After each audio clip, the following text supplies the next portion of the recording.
Luke chapter 23. Then the whole multitude of them arose and led him to Pilate. And they began to accuse him, saying, "We found this fellow perverting the nation and forbidding to pay taxes to Caesar, saying that he himself is Christ, a king." Then Pilate asked him, saying, "Are you the king of the Jews?" He answered him and said, "It is as you say." So Pilate said to the chief priests and the crowd, "I find no fault in this man." But they were the more fierce, saying, "He stirs up the people, teaching throughout all Judea, beginning from Galilee to this place." When Pilate heard of Galilee, he asked if the man were a Galilean, and as soon as he knew that he belonged to Herod's jurisdiction, he sent him to Herod, who was also in Jerusalem at that time.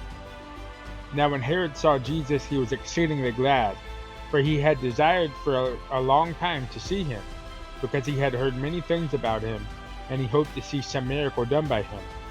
Then he questioned him with many words, but he answered him nothing. And the chief priests and scribes stood and vehemently accused him.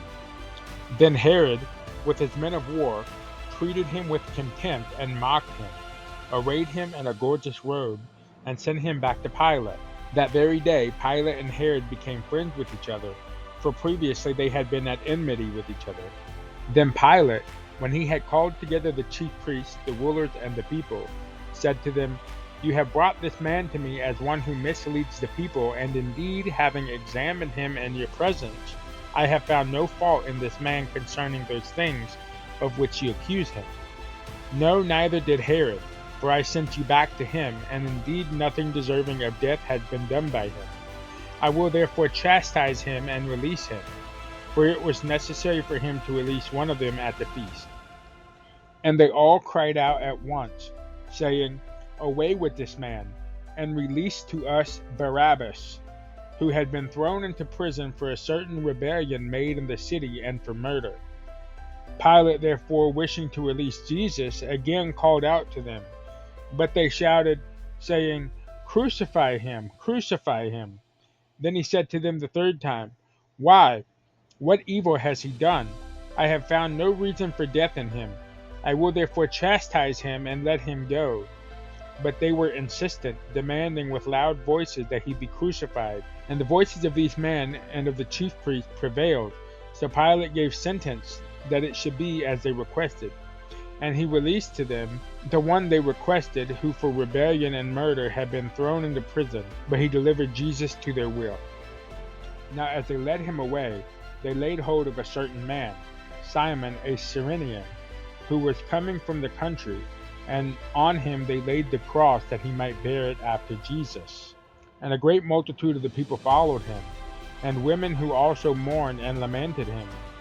But Jesus, turning to them, said, "Daughters of Jerusalem, do not weep for me, but weep for yourselves and for your children. For indeed the days are coming in which they will say, 'Blessed are the barren, wombs that never bore, and breasts which never nursed.' Then they will begin to say to the mountains, 'Fall on us,' and to the hills, 'Cover us.' For if they do these things in the green wood, what will be done in the dry?" There were also two others, criminals, led with him to be put to death. And when they had come to the place called Calvary, there they crucified him, and the criminals, one on the right hand and the other on the left.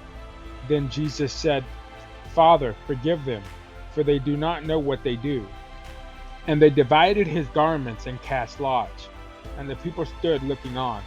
But even the rulers with them sneered, saying, "He saved others, let him save himself, if he is the Christ, the chosen of God."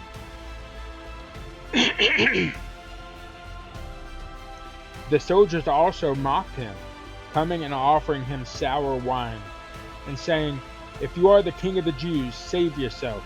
And an inscription also was written over him in letters of Greek, Latin, and Hebrew, "This is the King of the Jews." Then one of the criminals who were hanged blasphemed him, saying, "If you are the Christ, save yourself and us." But the other answering rebuked him, saying, "Do you not even fear God, seeing you are under the same condemnation? And we indeed justly, for we receive the due reward of our deeds. But this man has done nothing wrong."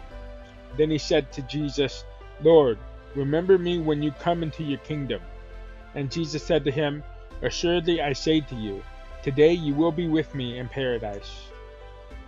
Now it was about the 6th hour, and there was darkness over all the earth until the 9th hour. Then the sun was darkened, and the veil of the temple was torn in two. And when Jesus had cried out with a loud voice, he said, "Father, into your hands I commit my spirit." Having said this, he breathed his last. So when the centurion saw what had happened, he glorified God, saying, "Certainly this was a righteous man." And the whole crowd who came together to that sight, seeing what had been done, beat their breasts and returned. But all his acquaintances and the women who followed him from Galilee stood at a distance watching these things. Now behold, there was a man named Joseph, a council member, a good and just man. He had not consented to their decision and deed. He was from Arimathea, a city of Jews, who himself was also waiting for the kingdom of God. This man went to Pilate and asked for the body of Jesus. Then he took it down, wrapped it in linen, and laid it in a tomb that was hewn out of the rock, where no one had ever lain before. That day was the preparation, and the Sabbath drew near. And the woman who had come with him from Galilee followed after, and they observed the tomb and how his body was laid. Then they returned and prepared spices and fragrant oils, and they rested on the Sabbath according to the commandment.